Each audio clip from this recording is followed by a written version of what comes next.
May tanong ako para sa'yo. Naranasan mo na bang maramdaman na parang stuck ka? Yung tipong nagdarasal ka para sa direksyon, para sa isang malinaw na sagot, pero parang wala? Ang narinig mo lang, katahimikan? Oo. Yung pakiramdam na may hinihintay ka sa Diyos na parang hindi naman dumarating. Eksakto. Ngayon, paano kung baliktarin natin yan? Paano kung hindi ka pala stuck dahil sa kalituhan? Paano kung ang totoong dahilan ay pagkontrol? Wow. Ito yung pangunahing ideya sa likod ng isang libro na susuriin natin. Ngayon, ang Hinini, The Sacred Posture That Unlocks God's Direction ni Chris R. Villasis. Hinini. Oo, nakasentro yan sa isang salitang Ebreo na simple pakinggan pero grabe napakalalim pala ng kahulugan. Wow, mabigat yan. Diretsong-diretso sa puso yung tanong na yun, no? Oo nga eh. Kasi totoo, madalas nating sinisisi yung kalituhan o yung katahimikan ng Diyos. Pero yung salitang tinutukoy mo, hineni, parang nag-aalok ng ibang anggulo. Ano ba ang ibig sabihin niyan literally? Ang literal na salin niyan, simple lang, narito ako, or here I am. Pero ayon sa libro, hindi ito yung here I am na parang nag-a-attendance ka lang sa klase. Okay. Ito ay isang sagradong postura, isang deklarasyon ng buo at walang kondisyon na pagiging bukas sa Diyos. Ang sinasabi mo ay, narito ako Panginoon para sa iyo, bago pa man niya sabihin kung para saan. Kung ano ang kapalit. Kung magkano magiging halaga o kung ano yung resulta. Kumbaga, pagsuko bago pa man dumating ang paliwanag. Okay, himayin natin yan. Kasi yung pagsuko bago ang paliwanag, parang salungat yan sa kung paano tayo karaniwang gumagalaw sa buhay. 'Di ba? Sobra. Gusto natin ng plano. Gusto natin ng A to Z na blueprint. At dito, ipinapakilala ng libro yung konsepto ng conditional obedience. Yung may kondisyong pagsunod. Oo, para bang nakikipag-deal tayo sa Diyos. Okay, Lord, susunod ako kapag naintindihan ko na ang lahat. O kaya, gagawin ko yan kung sigurado akong magiging komportable ako. Yon, kung sigurado akong magiging maayos ang lahat. Pamilyar ba sa'yo ang ganitong pag-iisip? Araw-araw. At ang ganda ng pagkakalarawan ng may akda dito Tinatawag niya itong control disguised as discernment. Pagkontrol na nagkukunwaing pagkilatis? Eksakto. Akala natin nagiging maingat lang tayo o naghihintay ng mas malinaw na sinyales, pero ang totoo, gusto nating tayo ang may hawak ng manibela. Gusto natin tayo ang may kontrol. Oh. Pero ipinapakita ng libro na may isang paulit-ulit na pattern sa Biblia na direktang sumasalungat dito. Tumatawag muna ang Diyos at saka lang siya nagpapaliwanag.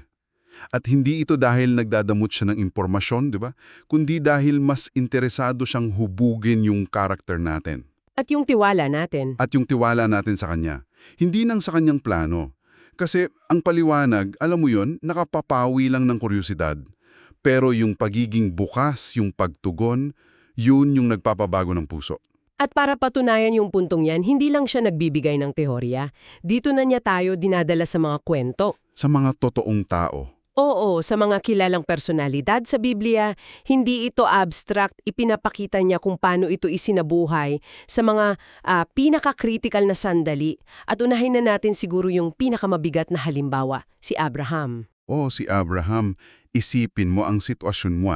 Matagal niyang hinintay yung anak niya, si Isaac. Siya yung anak ng pangako.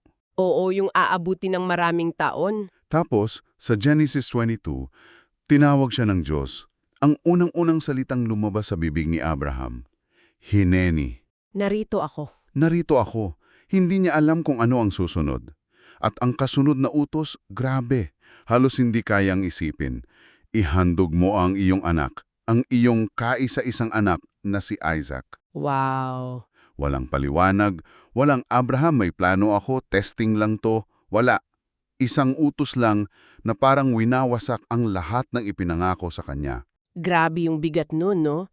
Yung hineni niya ay isang buong pusong oo bago pa man dumating ang pinakamasakit na pagsubok sa buhay niya. Tama. Hindi siya nagsabi ng, Teka Lord, paki-explain po muna, hindi po ba't siya ang katuparan ng pangako ninyo? Tumugon muna siya. Tumugon muna. At ang kaibahan nito sa atin, napakalaki. Tayo, sa maliliit na bagay pa lang, nangihingi na tayo ng buong business plan eh. Oo nga eh. Siya sa pinakamahalagang bagay sa buhay niya, nagtiwala siya. Eksakto. At yan din ang nakita natin sa pangalawang halimbawa ng libro, si Moses. Si Moses. Oo. Kung si Abraham ay tungkol sa pananampalataya sa gitna ng sakit, si Moses naman tungkol sa pagtugon sa kabila ng pag-aalinlangan sa sarili. Yung feeling na di mo kaya. Oo. Nandun siya sa disyerto, takas, nag-aalaga ng tupa, malamang tinanggap niya na yung kapalaran niya, di ba? Tapos may nagliliyab na puno. Biglang may ganun. Tinawag siya ng Diyos, Moses, Moses. Ang sagot niya, Hineni, Narito ako. narito ako. Bago pa man sabihin sa kanya na siya ang haharap sa paraon, ang pinakamakapangyarihang tao sa mundo noon. At yung kasunod na nangyari, yun ang napaka-relatable. Ay oo, Pagkatapos niyang sabihin yung hinene at narinig na niya ang misyon, doon na lumabas lahat ng excuses niya. lahat ng dahilan, Sino po ako para gawin yan? Paano kung hindi sila maniwala sa akin? Hindi po ako magaling magsalita, mabagal po ang dila ko. Pero ang punto ng libro? nauna pa rin yung pagtugon niya. Oo. Nauna yung oo niya bago pa man lumabas yung mga takot at insecurities. Tamang-tama. Ang hinini niya ay hindi nangangahulugang wala siyang takot. Ibig sabihin lang, sa kabila ng takot, pinili niyang humarap at makinig. Okay. At yung pangatlong halimbawa, si Isaiah. Iba naman ang konteksto niya. Sa Isaiah 6, nakita niyang isang pangitain, yung Diyos na nakaupo sa trono, napapalibutan ng mga anghel na sumisigaw ng banal, banal, banal. Napaka-overwhelming yan. Oo. At ang reaksyon ni Isaiah, hindi pagkamangha, kundi takot.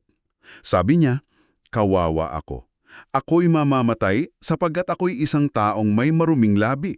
Naramdaman niya yung agwat, yung gap ng kanyang pagiging makasalanan at ng kabanalan ng Diyos. Sobra. At matapos siyang linisin ng isang anghel, narinig niya yung tanong ng Diyos. Sino ang aking isusugo? At sino ang hahayo para sa atin? At doon, Dito sumigaw si Isaiah, Hinini, isugo mo ako. wow, Ang tugon niya ay hindi nagmula sa tiwala sa sarili, kasi kalilinis lang sa kanya, at ramdam na ramdam niya ang kanyang kakulangan. galing sa pagkamangha? Eksakto, nagmula sa pagkamangha sa kadakilaan ng Diyos na nakita niya. Hindi siya nagtanong, saan po ako pupunta o magiging efektibo po ba ako? Sumagot lang siya. Kaya kung pagsasamahin natin silang tatlo, Abraham, Moses, Isaiah, yung common thread talaga ay ang pagsabi ng oo nang hindi pa alam ang buong detalye. Yung buong mapa. Yung buong napa o ang magiging kabayaran. Sinasabi ng libro na nauuna ang pagiging bukas o availability bago dumating ang kalinawan. Nabaliktad sa ginagawa natin. Baliktad, di ba? Hinihintay natin yung kalinawan bago tayo maging bukas, pero ang pattern ng Diyos iba pala. At dito napapasok yung isa sa mga pinakamahalagang konsepto ng libro. Availability over ability. Pagiging bukas higit sa kakayahan. Oo. Ito yung sagot sa tanong na, paano naman tayong mga ordinaryong tao na pakiramdam ay kulang na kulang? Iniisip natin, paano ako magagamit ng Diyos? Kulang ako sa karanasan, sa pera, sa lakas ng loob. Yan yung modern Moses, di ba? Yung listahan ng mga hindi ko kaya. Eksakto. Pero ipinapakita ng may akda na ang buong kasaysayan ng pananampalataya, isinulong yan hindi sa pamamagitan ng mga pinakamagagaling at pinakakwalifikado. Hindi yung mga top tier. Speech impediment, may record pa. Oo nga pala, no? Si David, kinalimutan ng sarili niyang ama noong pumipili ng hari. Pastor lang.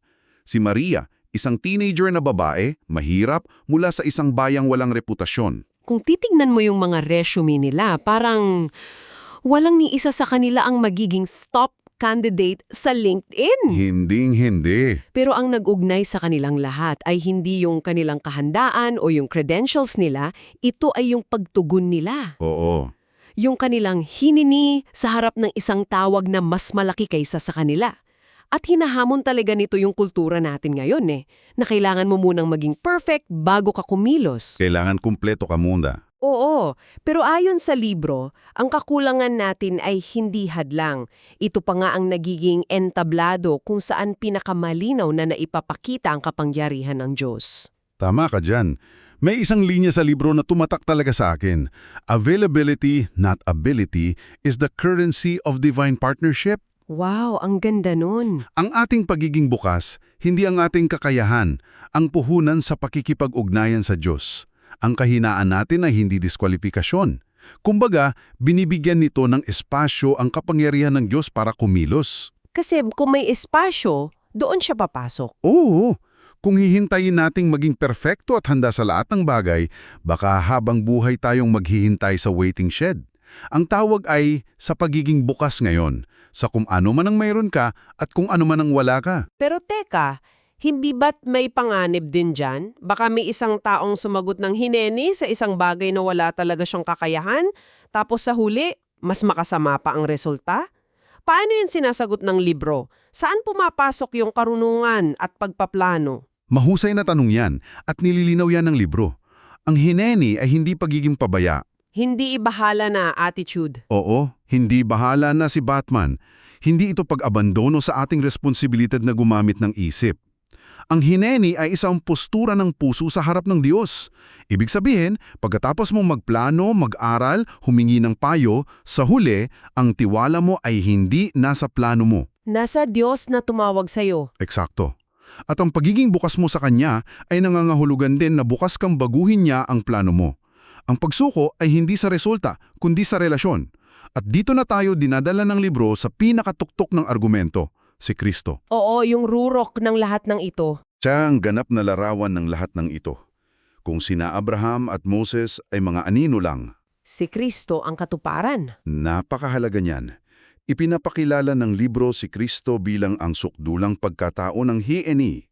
Ang buong buhay niya ay isang walang tigil na oo sa kalooban ng Ama.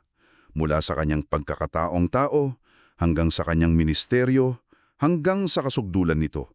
At alam nating lahat kung saan yon. Sa Harden ng Getsemani, Doon. kung saan alam na alam niya ang napakalaking kabayaran ng kanyang oo. Hindi na to blind faith eh. Eksakto. Doon, sa gitna ng matinding paghihirap, nanalangin siya. Ama, kung maari ilayo mo sa akin ang sarong ito, ramdam mo yung pagiging tao niya. Oo yung bigat. Pero yung kasunod na sinabi niya, ang nagbago ng lahat. Ngunit huwag ang kalooban ko, kundi ang sa iyo ang masunod. Yan ang perfectong hieni. Yon. Isang pagsuko na may buong paalaman sa halaga, pero may mas malaking tiwala sa karunungan at pag-ibig ng Ama. At ayon sa libro, dito na nagbabago ang lahat. Para sa atin, ang pagiging disipulo ay hindi lang paniniwala kay Kristo. Ito ay pagiging hinuhubog. Yun, sa wangis ng kanyang postura ng pagsuko. Ang pagsunod kay Jesus ay pag-aaral kung paano isabuhay ang hineni sa ating sariling mga Gethsemane. At yan na yung tanong, di ba? Maganda pakinggan ng lahat ng ito, si Abraham, Moses, si Kristo. Pero para sa nakikinig sa atin ngayon na ang problema ay hindi naman pagliligtas ng mundo. Kundi kung lilipat ba ng trabaho. Oo, o kung paano aayusin ang relasyon sa pamilya, paano bumababa ang ganong kadakilang konsepto sa maliliit at araw-araw na desisyon natin. Madaling sabihin na susuko ako, pero ano ang itsura niyan sa Lunes ng umaga? Hindi nga, at binibigyang diin ito ng may akda. Ang hineni ay hindi isang malaking emosyonal na pagsabog lang na minsan lang mangyayari. Hindi siya one-time event? Hindi. Ito ay isang pang-araw-araw na disiplinang espiritual. Binubuo ito ng maliliit at sinasadyang mga gawain.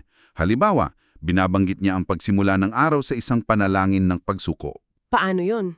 Imbes na ang una mong dasal ay isang listahan ng mga hiling, Panginoon, ito po ang mga plano ko, pakibless po ninyo.